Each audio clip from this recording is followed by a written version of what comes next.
প্রিয় দর্শক, বাংলা বিউর সরাসরি সম্প্রচারে আপনাদের সবাইকে স্বাগত জানাচ্ছি। আমি কামরুল ইসলাম মাহি, ক্যামেরা আছেন আহমদ রুবেল। আমরা এই মুহূর্তে অবস্থান করছি সিলেট নগরের জিন্দাবাজারের চৌহাট্টাস্থ কেন্দ্রীয় শহীদ মিনারের সামনেই আমরা অবস্থান করছি এবং এই জায়গায় সিলেট সিটি কর্পোরেশনের কাউন্সিলর এবং সিলেট মহানগর আওয়ামী লীগের যুগ্ম সাধারণ সম্পাদক আজাদুর রহমান আজাদের উদ্যোগে ইফতার সামগ্রী বিতরণ করা হচ্ছে। আপনারা জানেন, পুরো রমজান মাস জুড়েই কাউন্সিলর আজাদুর রহমান আজাদের উদ্যোগে নিম্ন আয়ের মানুষদের মধ্যে ইফতার সামগ্রী বিতরণ করা হচ্ছে এবং প্রতি রমজানই তিনি এরকমটা করে থাকেন। আমরা আপনাদেরকে একটু দেখানোর চেষ্টা করছি। পুরো রমজানের তিনি বিভিন্ন পয়েন্টে, নগরের বিভিন্ন পয়েন্টে ইফতার বিতরণ করছেন এবং এই আজকের ইফতার বিতরণের প্রধান অতিথি হিসাবে উপস্থিত আছেন সিলেট জেলা প্রেস ক্লাবের সভাপতি আল আজাদ এবং কিশোর মোহন বালিকা উচ্চ বিদ্যালয় ম্যানেজিং কমিটির সভাপতি এবং মহানগর স্বেচ্ছাসেবক লীগের সিনিয়র সহসভাপতি মহিবুর রহমান রেজভি এবং বাংলাদেশ শিক্ষক সমিতি সিলেট জেলা শাখার সভাপতি মামুন আহমেদ এবং সিলেট জেলা স্বেচ্ছাসেবক লীগের যুগ্ম সাধারণ সম্পাদক গুলাম কিবরিয়া মামুন, সিলেট সরকারি কলেজ ছাত্রলীগের সাবেক যুগ্ম আহ্বায়ক এবং সিলেট মহানগর ছাত্রলীগের সহসভাপতি ফরহাদ খান। আপনাদেরকে একটু দেখানোর চেষ্টা করছি সিলেট সিটি কর্পোরেশনের কাউন্সিলর আজাদুর রহমান আজাদের উদ্যোগে ইফতার সামগ্রী বিতরণ করা হচ্ছে, সেই চিত্রই আমরা আপনাদেরকে দেখাচ্ছি।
আমরা একটু কথা বলবো সিলেট জেলা স্বেচ্ছাসেবক লীগের সিনিয়র সহসভাপতি রিজভি ভাইয়ের সঙ্গে কথা বলবো। আজাদুর রহমান আজাদ প্রতি রমজানই এরকমটা করে থাকেন মানবিক কার্যক্রম। আপনি এ বিষয়ে কি মন্তব্য করবেন?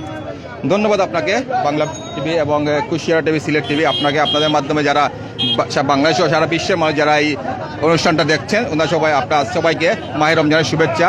আসলে আজাদুর রহমান আজাদ উনি একজন সমাজসেবী মানুষ, রাজনীতিবিদ এবং একজন মানবিক নেতা। উনি যে কোনো বিপদ, দুর্যোগ, দুর্বিপাকে উনি কোনো কিছু চিন্তা ভাবনা না করে উনি সমাজের জন্য, অবহেলিত মানুষের জন্য উনি আমরা ঝাঁপিয়ে পড়েন। যেটা আমরা দেখেছি যখন মিয়ানমার থেকে যখন রোহিঙ্গাদের বাংলাদেশে পাঠানো হলো, বিতাড়িত করা হলো, সেই মুহূর্তে উনি কারো কোনো কিছু উপেক্ষা না করে উনি নিজস্ব তহবিল থেকে এবং আমাদেরকে নিয়ে উনি রাস্তায় রাস্তায় মানুষের কাছে টাকা পয়সা জোগাড় করে উনি সিলেট থেকে ত্রাণবাহী ট্রাক নিয়ে ওই রোহিঙ্গাদের ওই উখিয়া এবং টেকনাফে গিয়ে নিজের কাঁধে করে জিনিসপত্র দিয়ে ওই রোহিঙ্গাদেরকে উনি ত্রাণ সামগ্রী বিতরণ করেছেন। আমরা দেখেছি বন্যার সময় উনি ত্রাণ সামগ্রী বিতরণ করেছেন।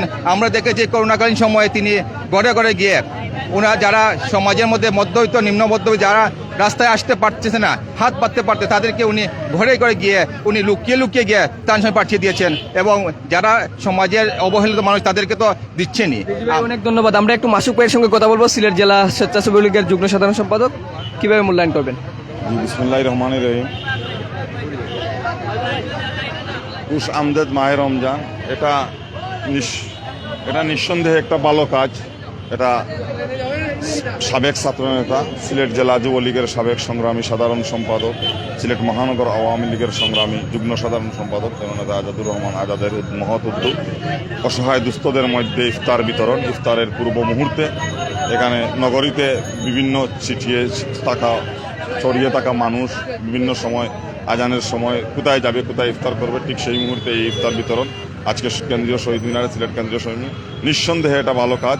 এটা আল্লাহ তার প্রতি সহায় হবেন এবং মঙ্গল কামনা। আমরা একটু কথা বলবো এই পুরো আয়োজনের যিনি কার্যক্রম পরিচালনা করছেন এবং একাধারে তিনি শামসুর রহমান আওলা, তিনি যুক্তরাজ্য যুবলীগের শিক্ষা ও সাংস্কৃতিক বিষয়ক শিক্ষা ও পাঠাগার বিষয়ক সম্পাদক। তিনি এই কার্যক্রমের পুরোটাই তদারকি করছেন এবং অনেকটা তার সৌজন্যে কিংবা তার অর্থায়নেও হয়ে যাচ্ছে।